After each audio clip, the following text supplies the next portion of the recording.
Halo teman-teman Sobat Pintarpreneur, selamat malam. Semoga teman-teman sekalian dalam kondisi sehat walafiat.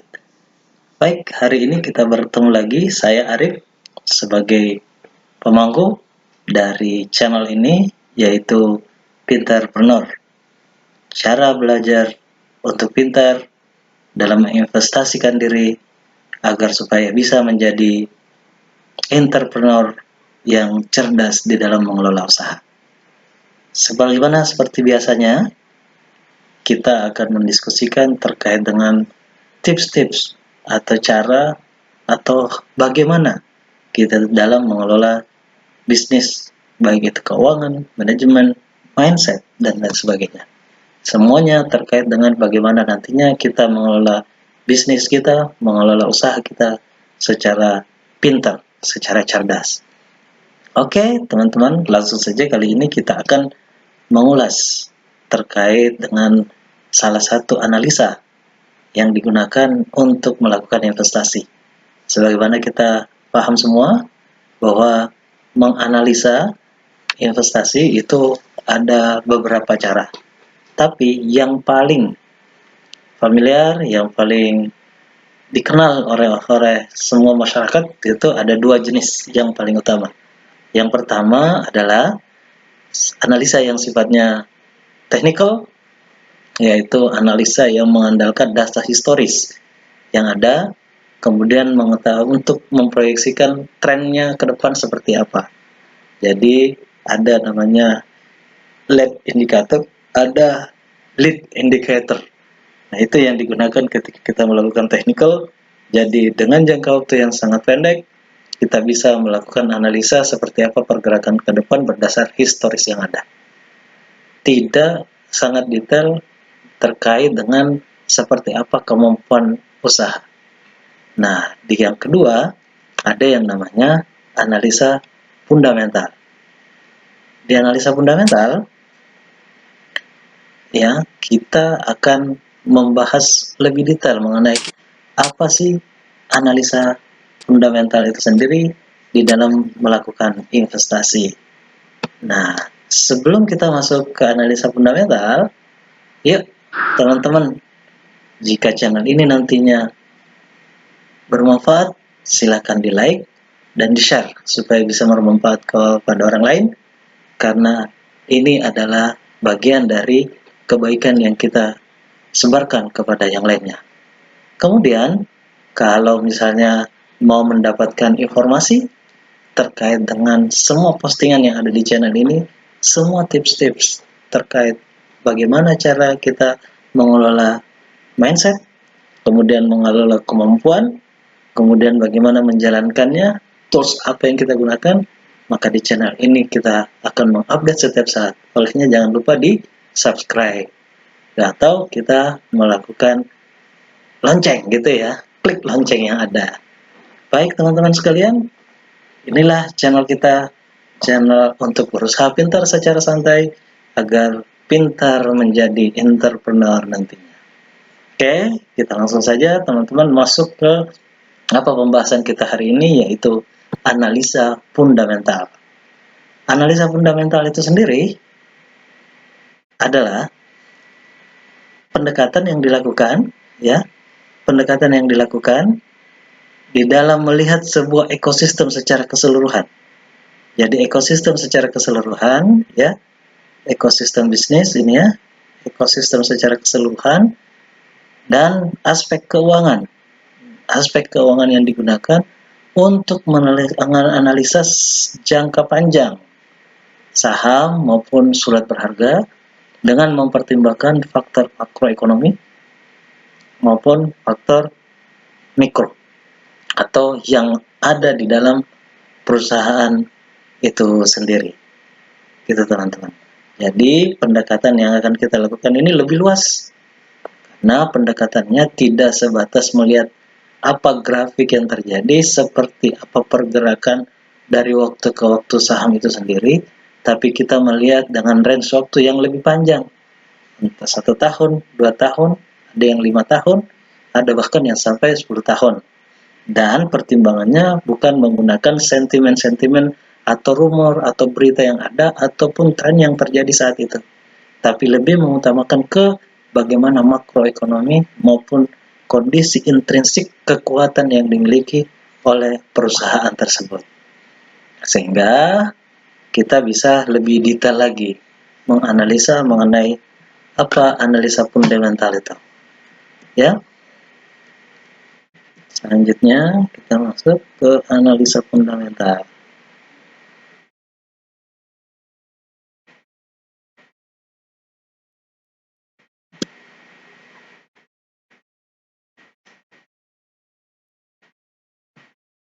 Nah, ini teman-teman ya. Pendekatan dalam analisa fundamental itu ada dua, ya, yaitu top-down analysis atau analisa yang dilakukan dari hal-hal yang sifatnya general kepada yang mikro. Kemudian yang kedua, analisa secara bottom up. Bottom up itu adalah dari kondisi perusahaan secara mikro, dipotret, dianalisa, dicek bagaimana kemampuan manajemen itu sendiri dari sisi profitabilitasnya, dari sisi rentabilitasnya, atau sisi kemampuan menghasilkan uangnya atau menghasilkan labanya, bagaimana cara penjualannya, kemudian kita naik ke level industri, kemudian level makro. Mari kita ulas bersama apa 3 item yang ada di dalam top-down analysis maupun bottom-up analysis. Kalau dari top-down, itu dari hal yang sifatnya general, gitu ya. Sifatnya general ke yang sifatnya sangat mikro. Coba kita lihat cakupannya, ya. Cakupannya itu ada 3 jenis, ya. Ada 3 jenis cakupan dari analisa ini sendiri, ya. Yang pertama adalah, warna dulu ya, analisa makroekonomi. Nih, analisa makroekonomi. Jadi sifatnya adalah makro. Sifatnya adalah semua yang skalanya baik itu internasional maupun skala nasional yang dampaknya mempengaruhi sebuah industri atau sebuah perusahaan. Apa contohnya? Contoh adalah PDB growth-nya atau pertumbuhan dari domestic bruto gitu ya. Pendapatan domestic bruto growth dari perusahaan atau dari negara gitu. Nah, yang paling berpengaruh adalah PDB growth Indonesia. Apakah Indonesia saat ini mengalami kenaikan atau tidak? Kalau dia naik gitu ya, maka cenderung akan berpengaruh positif terhadap kondisi perusahaan nantinya. Tapi kalau trennya ke depannya justru negatif, entah apapun penyebabnya, baik itu karena COVID seperti saat ini gitu ya, ataupun aspek yang lain, itu bisa aja. Jadi growth PDB itu memberikan informasi terkait bagaimana perusahaan atau negara itu mengelola investasi, itu ya. Bagaimana perusahaan itu mengelola, negara itu mengelola investasi, bagaimana ekspor impor yang ada di negara itu, bagaimana antara sumber investasi, penghasilan belanja negara itu diperlakukan. Nah, semuanya ada di PDB growth. Ada lagi komponen makroekonomi lain yang bisa berdampak. Apa contohnya? Contohnya adalah harga minyak dunia. Ya, harga minyak dunia itu langsung mempengaruhi seluruh dunia, seluruh negara. Kenapa? Karena kita masih sangat tergantung dengan yang namanya energi. Ya, kita masih sangat tergantung dengan yang namanya energi. Energi yang saat ini digunakan itu paling banyak adalah minyak bumi. Kemudian yang kedua termasuk batu bara. Nah, ini juga batu bara itu termasuk komoditas yang akan berdampak ke seluruh seluruh aspek gitu ya. Semua industri juga terdampak gitu. Itu yang namanya harga minyak dunia. Apalagi faktor analisa makro yang harus kita perhatikan. Salah satunya adalah kurs atau nilai tukar uang kita. Kenapa? Karena kurs itu menggambarkan bagaimana penggunaan mata uang kita terhadap mata uang yang lain. Semakin banyak kita menggunakan mata uang yang asing, maka mata uang asing itu akan semakin langka dan nilainya akan semakin tinggi dibanding mata uang kita. Sebaliknya, kalau mata uang yang kita gunakan misalnya rupiah, itu lebih banyak digunakan di dalam bertransaksi, maka semakin tinggi juga nilainya. Nah, ini mencerminkan bagaimana kekuatan dari sebuah negara, sehingga ini sangat mempengaruhi. Kenaikan satu rupiah itu berdampak ke inflasi, berdampak ke yang lainnya.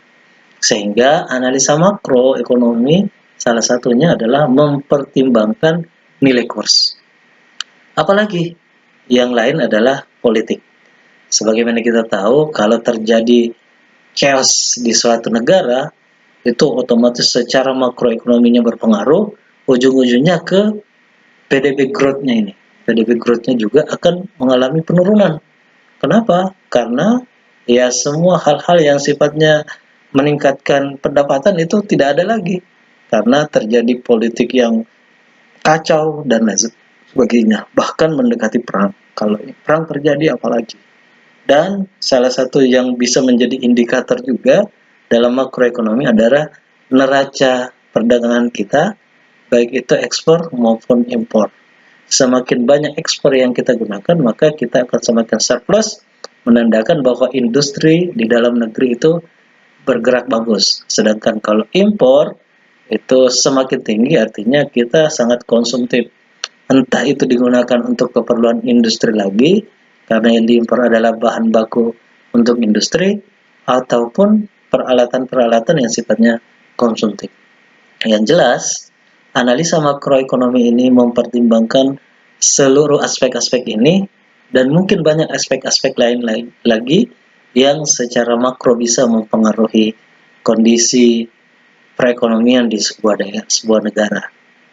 Nah, itu yang pertama ya. Jadi yang pertama adalah analisa makroekonomi. Kita dapat gambarannya ya, teman-teman ya. Analisa makroekonomi itu untuk memberikan gambaran seperti apa prospek dari sebuah negara untuk mengalami kemajuan baik dari sisi investasi, industri, permintaan, dan lain sebagainya. Itu yang pertama. Kita masuk yang kedua. Nah, yang kedua ini adalah analisa industri. Kalau tadi makro itu secara keseluruhan, ya, maka saat ini untuk analisa industri itu agak sempit. Karena sebagaimana kita ketahui, di setiap usaha atau di negara manapun juga itu ada pembagian sektor-sektor industrinya. Dalam rangka apa? Dalam rangka mengkategorisasikan pola-pola yang ada di dalamnya, karakter bisnisnya, pola industrinya, value chain-nya, dan lain sebagainya.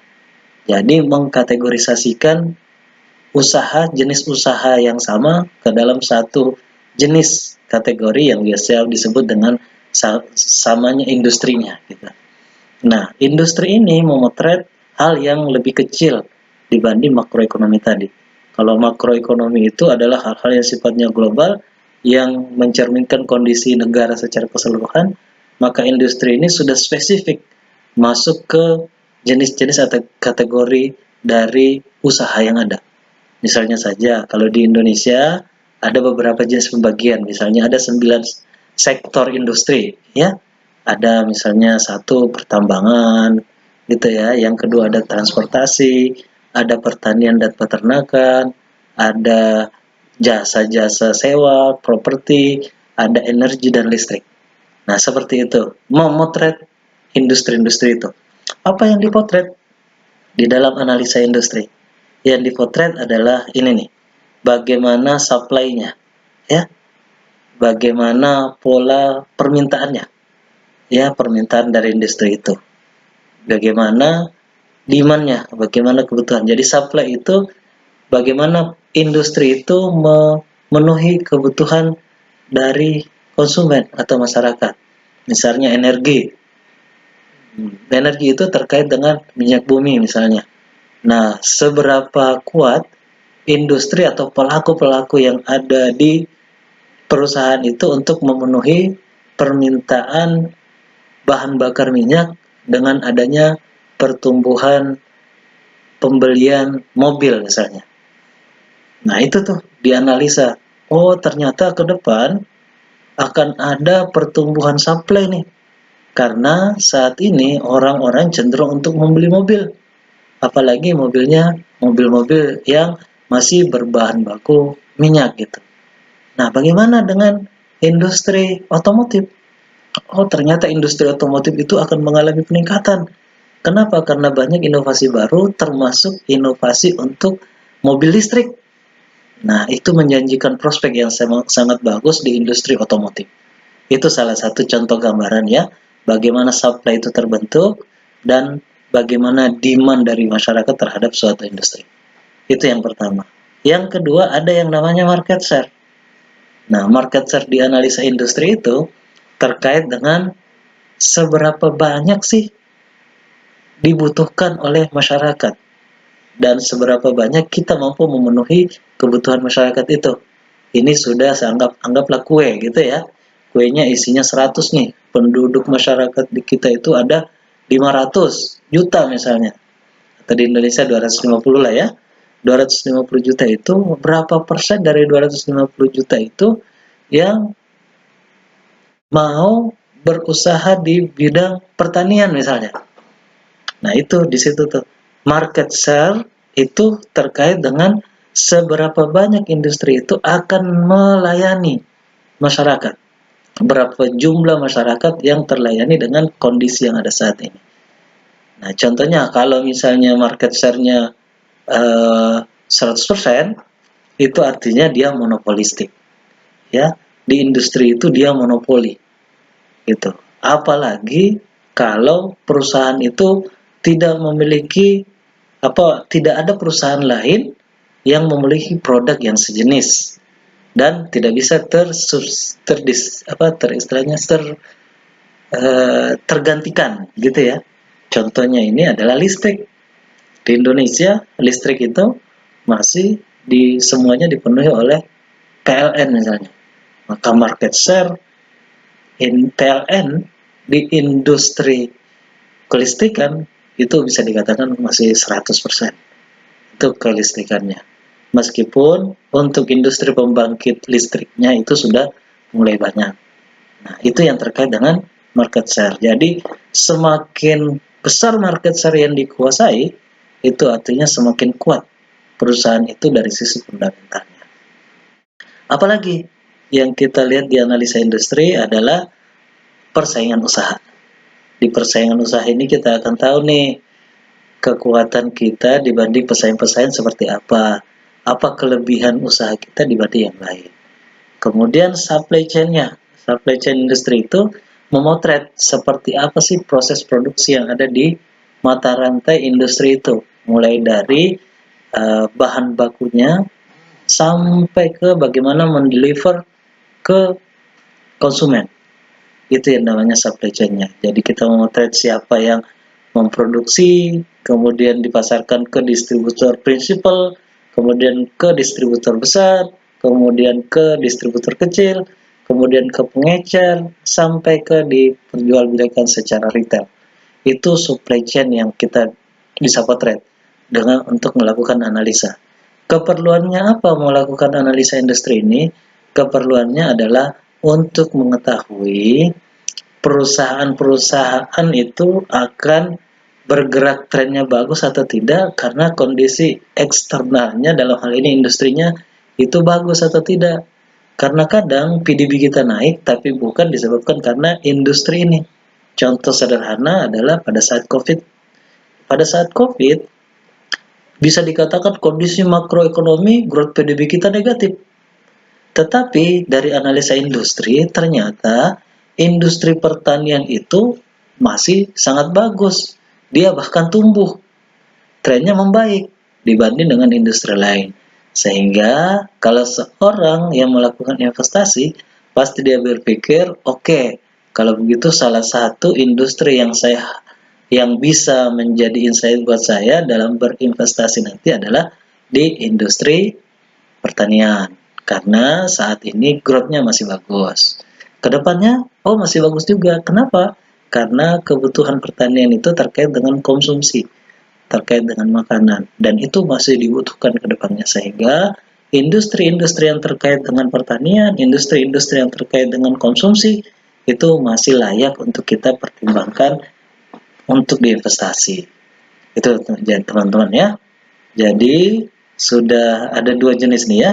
Ada analisa makroekonomi, kemudian ada analisa industri, kemudian nah ini yang paling penting nih, analisa perusahaan. Ya, kalau tadi makroekonomi itu masih meng-capture apa yang terjadi secara nasional, bahkan global, analisa industri ini sudah detail masuk ke sebuah industri, maka perusahaan ini lebih detail lagi, dan kunci utama kita melakukan investasi itu adalah karena melihat perusahaannya, ya. Karena kita mau melihat perusahaannya, bukan karena melihat industrinya saja. Industri hanya insight, makroekonomi itu hanya insight, tapi yang paling detail adalah perusahaan. Kenapa? Karena kadang kondisi industrinya menurun, makroekonominya juga menurun, tapi kalau perusahaan itu bagus di dalam mengelola keuangannya, bisa jadi justru dia tetap eksis, bahkan mengalami pertumbuhan. Tapi di sisi lain makroekonomi bagus, industrinya juga bagus, tetapi kalau di perusahaan tidak ada fundamental yang kuatnya, justru itu yang menyebabkan kita tidak memilih berinvestasi di perusahaan tersebut. Nah, untuk analisa perusahaan, ya ada dua pendekatan nih, ya. Yang pertama adalah pendekatan kuantitatif, yang kedua pendekatan kualitatif. Jadi ini nih, kuantitatif maupun kualitatif. Seperti apa pendekatan kuantitatif dan kualitatif itu? Kita bisa detailkan di slide berikutnya.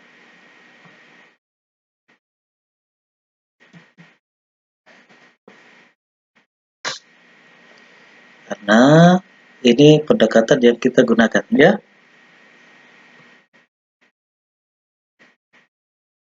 Pendekatan selanjutnya adalah pendekatan kuantitatif maupun kualitatif. Jadi aspek analisa fundamental itu ada dua. Yang pertama adalah pendekatan kuantitatif, ya. Kemudian yang kedua pendekatan kualitatif. Apa sih pendekatan kuantitatif? Pendekatan kuantitatif itu adalah pendekatan yang dilakukan ya dengan melihat indikator-indikator yang sifatnya bisa terukur. Ya, bisa terukur itu dalam artian ya bisa kita nilai seperti apa kondisi perusahaan. Yang pertama adalah laba rugi, ya. Yang kedua adalah neraca. Di laba rugi, apa kepentingannya? Kepentingannya adalah dengan laba rugi kita tahu seberapa mampu perusahaan itu untuk menghasilkan profit. Kalau perusahaan itu mampu menghasilkan profit secara sustain dalam jangka waktu yang panjang, tidak pernah merugi, bahkan labanya naik terus, itu kan secara kuantitatif artinya fundamentalnya bagus.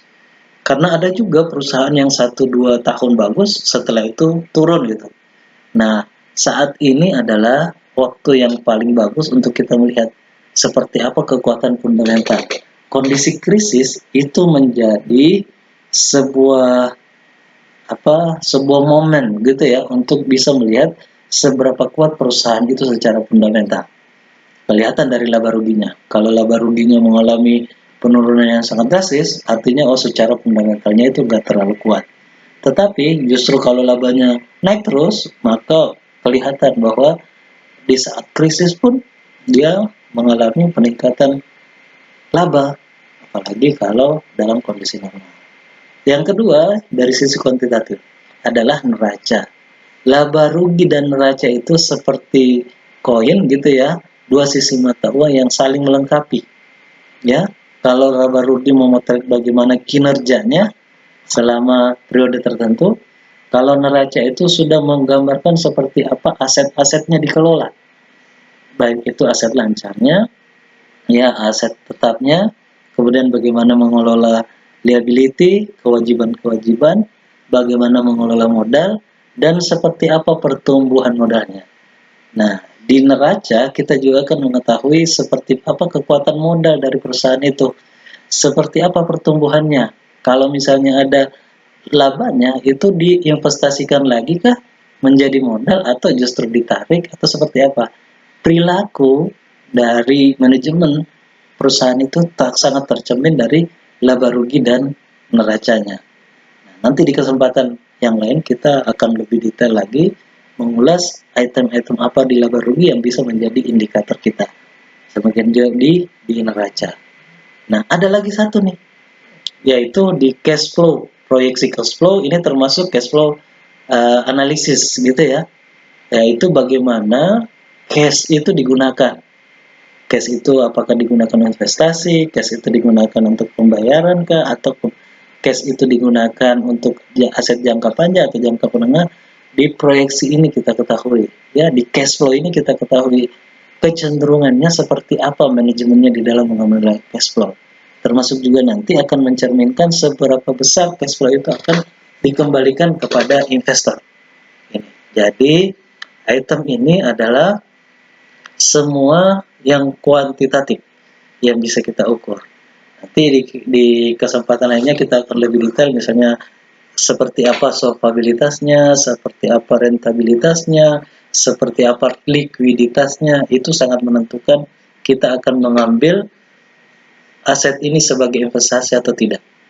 Nah, ada beberapa cara-cara kita untuk mengevaluasi dari sisi kuantitatif apakah dia layak untuk diinvestasikan atau tidak. Tetapi secara umum aspek kuantitatifnya itu adalah di 3 item ini: laba rugi, neraca, dan cash flow. Demikian teman-teman. Nah, kita lanjut lagi. Ada aspek selain aspek kuantitatif, yaitu aspek kualitatif. Nah, aspek kualitatif ini sering digambarkan sebagai aspek yang sebenarnya tidak bisa kita ukur.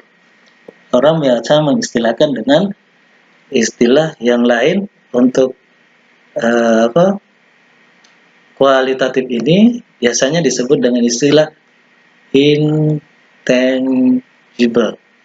ya, intangible, sesuatu yang sebenarnya agak sulit untuk diukur, ukurannya tidak jelas, tetapi karena kita membutuhkan untuk menggambarkan seperti apa perjalanannya, maka kita menggunakan yang namanya pendekatan kualitatif. Apa itu? Kualitatif itu contohnya adalah, ya, ini ada contohnya, namanya goodwill. Seperti apa goodwill itu?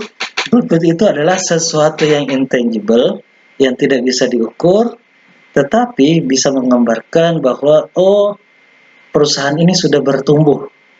Biasanya dilihat dari bagaimana akumulasi labanya. Selama jangka waktu berapa tahun, labanya itu naik terus nggak? Atau dilihat dari harga sahamnya. Oh, harga sahamnya itu dulu waktu awal, waktu diluncurkan pertama, IPO istilahnya, itu masih 10 rupiah. Sekarang ini, baru setelah waktu 10 tahun, itu sudah di 11.000 misalnya. Nah, artinya orang mengapresiasi goodwill-nya. Ada sesuatu yang menarik dari perusahaan itu, yaitu ada intangible asetnya, ada sesuatu yang di luar dari angka-angka, tetapi orang merasa percaya, ya, bahwa perusahaan ini akan mampu untuk melakukan sesuatu yang lebih bagus. Ada goodwill-nya, ada keinginannya untuk melakukan atau mengelola perusahaan itu dengan baik. Yang kedua, selain goodwill, bisa juga berupa brand. Nah, brand itu juga ada nilainya tuh. Kalau brandnya misalnya, kalau kita mendengar istilah Unilever atau mengenal istilah Astra, pasti akan kebayang, oh, Astra itu perusahaan yang bonafit. Astra itu sangat layak untuk kita investasikan. Nah, itu sebenarnya adalah kekuatan dari brand, ya. Itu yang kekuatan. Selanjutnya apa? Keunggulan lebihnya. Kalau kita ngomong terkait dengan perumahan-perumahan, pasti kita pikirnya, oh, ada Keunggulannya tuh kalau kita beli BSD, kita membeli Ciputra, kemudian kita membeli Lipo misalnya, oh ini kelebihannya masing-masing. Kita langsung mengetahui. Atau mungkin di teknologi telekomunikasi, kita membeli Telkomsel atau Friend gitu ya, Smart gitu. Itu ada keunggulan yang langsung kita tangkap bahwa inilah keunggulan dari perusahaan itu dibanding dengan perusahaan yang lain. Apalagi ada bisnis modal. Misalnya kita mau membeli Tokopedia gitu ya, membeli Gojek. Itu kan ketahuan sendiri, oh iya, ada model bisnis baru yang mengubah model bisnis yang selama ini ada. Gojek misalnya dari ojek pangkalan gitu, sekarang dia ubah menjadi ojek yang secara online. Ya, kemudian pengantaran makanan juga sudah secara online. Nah, itu ada model bisnis ya, ada yang baru yang kita lihat bahwa itu sesuatu nilai lebih. Tapi kita tidak bisa ukur bisnis model itu. Yang bisa kita rasakan aja. Kemudian manajemen. Manajemennya kalau orang-orang yang berpengalaman, misalnya oh ada TV tuh yang mengelola adalah orang yang kita akui kreativitasnya. Dia pindah ke TV manapun juga, manajemennya justru maju. Nah, biasanya karena manajemen yang bagus itu akhirnya kita merekomendasikan, oke, saya beli sahamnya si A karena ada manajemennya yang bla bla bla, yang bagus menurut kita. Dan yang terakhir adalah governance. Kepatuhannya, tata kelolanya, transparansinya, itu yang menjadi modal utama kita untuk menilai apakah perusahaan ini layak kita beli atau tidak. Mungkin itu teman-teman, sebagai pengantar awal, overview dari kami mengenai apa pendekatan-pendekatan yang bisa kita lakukan untuk menilai investasi kita di saham tertentu secara fundamental. Ini adalah analisa fundamental, sekali lagi yang agak berbeda dengan analisa teknikal. Di kesempatan lain, kita akan membahas terkait analisa teknikal, berbagai cara, berbagai metode. Tapi untuk saat ini, karena terkait dengan bisnis yang akan kita jalankan sebagai seorang entrepreneur, maka perlu juga menyiapkan bahwa seorang investor itu akan melihat aspek-aspek ini di usaha kita. Sehingga kita mempersiapkan diri, mengelola bisnis kita dengan pendekatan kuantitatif, mengelola bisnis kita supaya memiliki keunggulan-keunggulan kualitatif, sehingga pada saatnya nanti semua orang tertarik untuk melakukan investasi di perusahaan yang kita buat. Mungkin itu teman-teman, terima kasih atas atensinya. Sekali lagi, jika video ini bermanfaat adanya, silakan di-like, di-subscribe, dan di-share kepada yang lain. Semoga bermanfaat. Wassalam.